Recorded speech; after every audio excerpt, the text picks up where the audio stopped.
I thought of something that helped my withdrawal process go by quicker.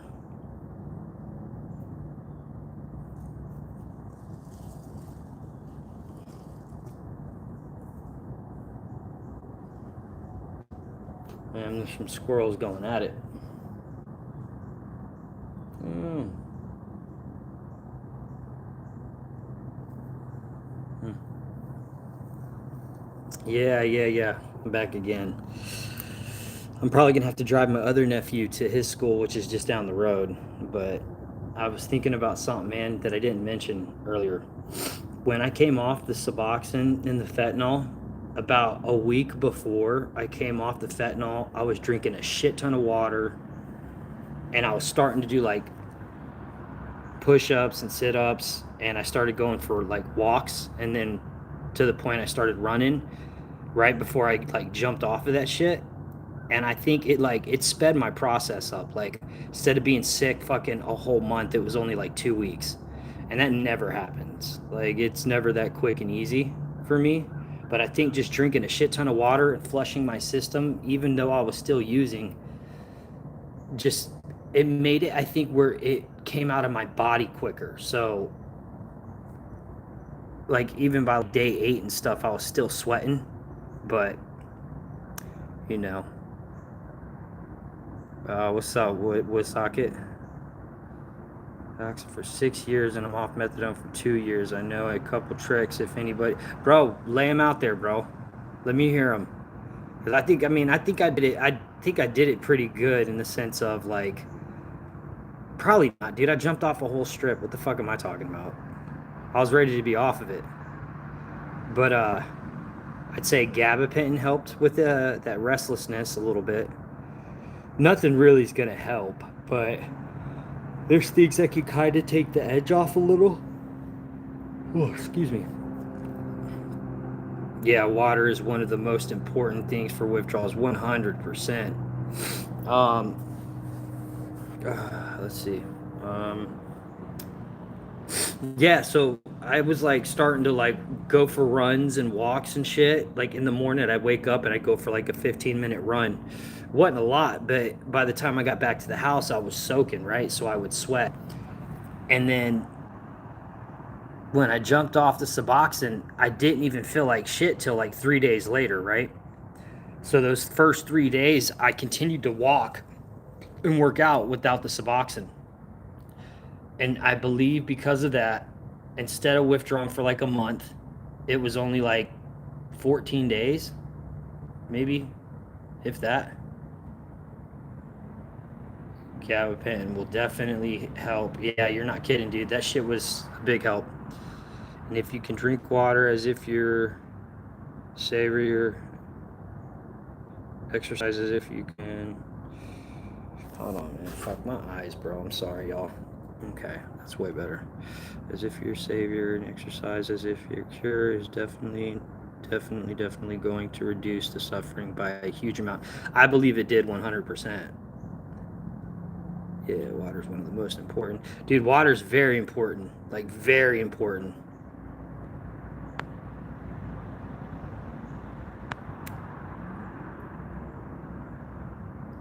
Good morning, Maria. Yeah, dude, I went to jail for 30 days, bro, and I was on half a strip, and I left jail sick. You know what I mean? And this, like, the last time I fucking came off of shit, dude, like, actually withdrawed. And I've dabbled after the fact, but, like, been physically dependent. Uh, the process was only like 13, 14 days. It wasn't a whole month. It was a rough fucking 13, 14 days. And granted, I mean, you're not really yourself. It takes a good year for your brain to heal. Quick question: how long have you been off this?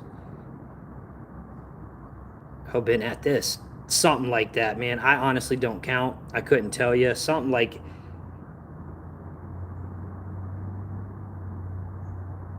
yeah, I think 8 years. My brother has 8 years. I think so.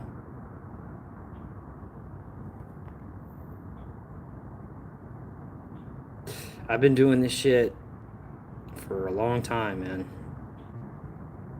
which is crazy.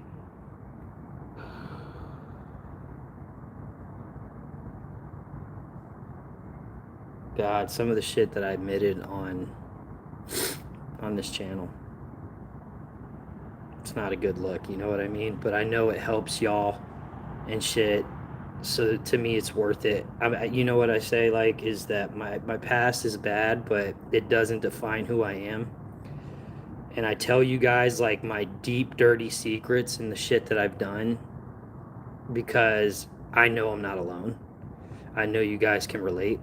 I know you guys, and if you can't relate, you know somebody in addiction if you watch this channel, right? Because people who fucking deal with family members who are lost in addiction, it's a very difficult thing to deal with, bro. Like okay, my brother, I come visit Washington. This was before I ever moved to Washington.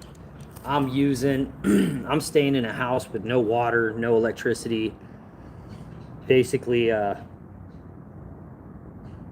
by myself. And I was like, fuck, it was Christmas was coming up. My whole family lived out of state. I was the only one in North Carolina. And my family was like, hey, come on up here to Washington, you know, for Christmas, blah, blah, blah. I'm like, okay, yeah, sure. So I was using at the time. So I had to transition to Suboxone because I knew I couldn't use up there and I wasn't trying to go through withdrawals. So I did the transition relatively pretty well. I don't remember it being bad. I think I remember using while I put Suboxone in my system. And then eventually I just quit using and had the Suboxone. And there was like a rough 2 days, 3 days maybe, but I did it like a week before I had to go.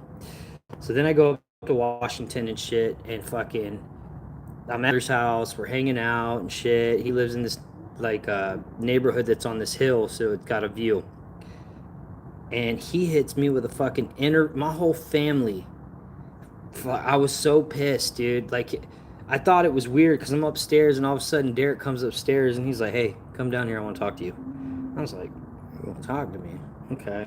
So I had a funny feeling. I go downstairs. My whole family's like lined up against the wall. There's a chair in the middle of the fucking room. And his motherfucking ass is recording this. And I was like, I was pretty pissed that he did that. But now I'm glad he did. Because looking back in that video, which I'm sure it's on this channel, I was one fucking sad dude. And so then I got my family all reading me like a page on a fucking notebook that they had it completely filled out to read to me, one after the next. It was fucking horrible. And I guess I was like, fuck it.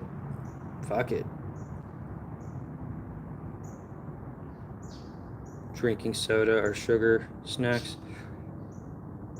Really? You think like the sugar fucks you? Dude, I crave sugar when I withdraw. Sugar, do not have food with preservatives or food, anything. Bro, we live in America, bro. Our food is fucked. You know what I mean? Do you remember? So you seen the intervention video inbox? Damn.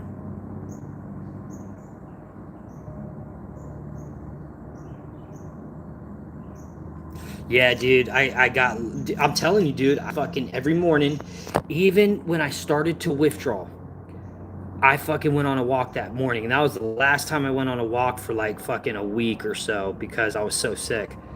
But even that first morning when I fucking broke that sweat, my body was not like it wouldn't stop sweating. So it was coming out of me. Even when I was sitting in the AC in the house, my shirt, any shirt I put on me, ended up being soaked on my, like it'd get wet on my lower back where my armpits are, just because like my body's like sweating, right? It's getting those toxins out. Yeah, I've been sober. What you gotta eat when you're withdrawing. You can eat what you gotta eat. You can't eat just anything, but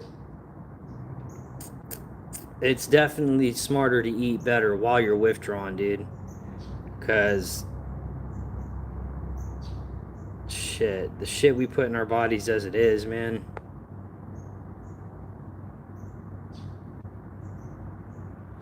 So how did you? Okay, so wound socket. How did you get through that? The guilt and the shame that in the past. How did you get past that? What was like the final like switch or click? Oh, I believe it, dude. Bro, you were locked in jail going off of Fetty?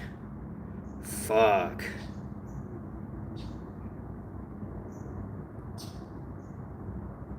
Yeah, dude. So you're clean. I'm just gonna call you Wild. How long? How much time you got?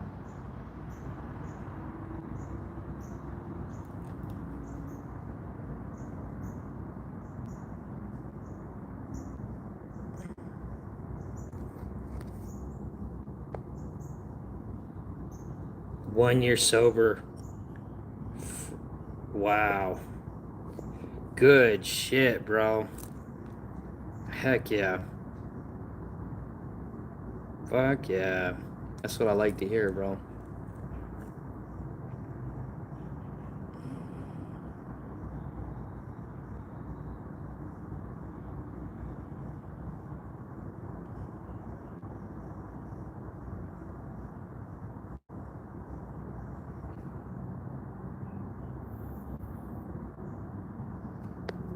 Dude,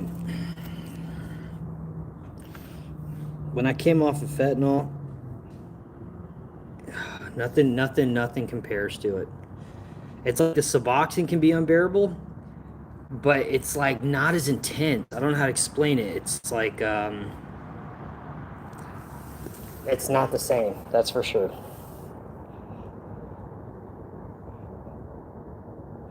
Okay.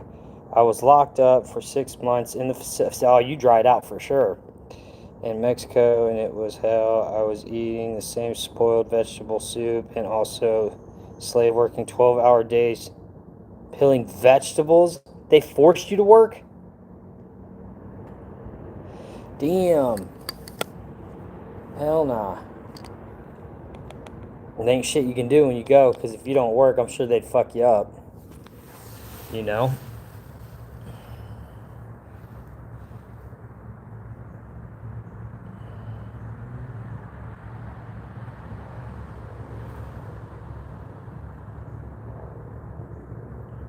What is Brixity? What is that?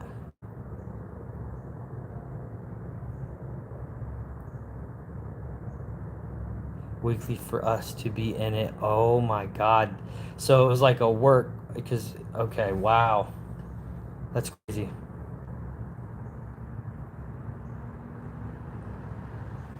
Yeah. Moonsocket, you're right. I was mad as hell at him at first though. Putting me on blast like that. It was the best thing he could have done.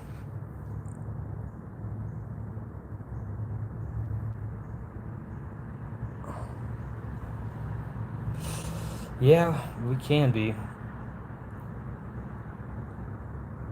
We definitely can be. Usually, the black sheep of the family, if they can get their shit together, becomes the goat. That's usually.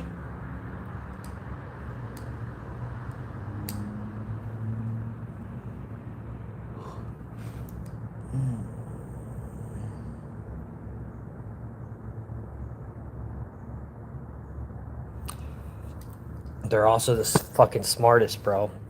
You know, when you see fucking some drug addict who needs to get high and they fucking pull some shit out their ass to get it.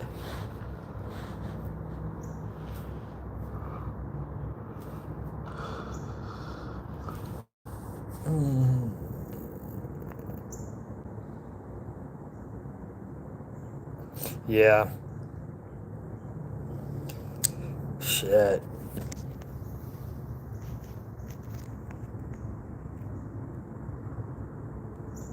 Where'd you go to? Was it prison or jail? It had to be prison, right?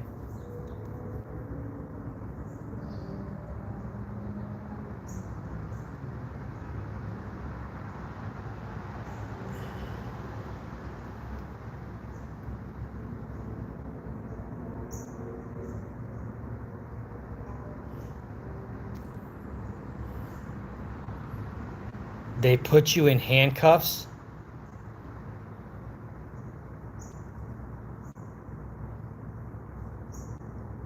Yeah, for her, I already had me a cup.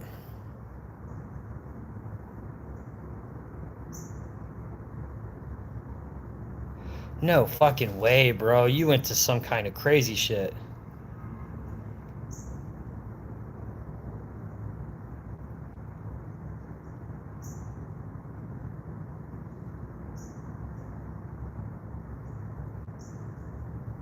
Yeah, I could see that. I could see that.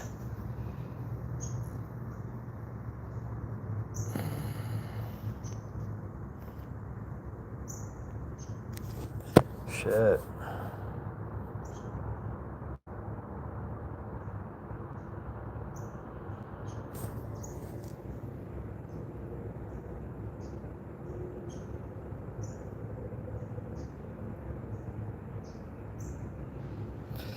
Yeah, it does something, but fuck, we at least for me, it didn't do much. I had to hurt. I had to go through the pain so I could remember it.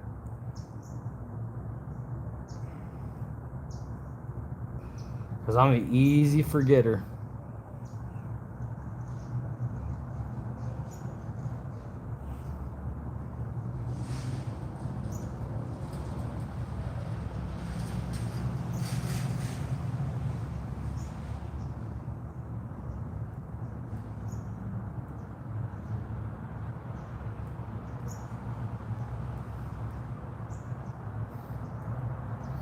I hear you. Oh, shit. Okay, what time is it? I'm gonna get back on. Yeah, 7th. Okay, so I gotta take my nephew to school here soon. So I'm gonna get off again, but then when I get back from this one, I'll definitely be able to stay on longer. But I ain't got nothing going on today, so I'll get back on. But I love you guys, and I'll be back on. Give me about 45 minutes to an hour, and I'll be back on. I love y'all. Nah, I got to take my nephew. So my oldest, well, middle-aged nephew goes to a different school, high school. My youngest goes to like a middle school, but it's different school, and they go to school at different times. So, which I already know. I have to head upstairs, get him fucking ready, and then take him off to school. But I love you guys, and I will get back on. I promise. I love y'all, man. I'll be back.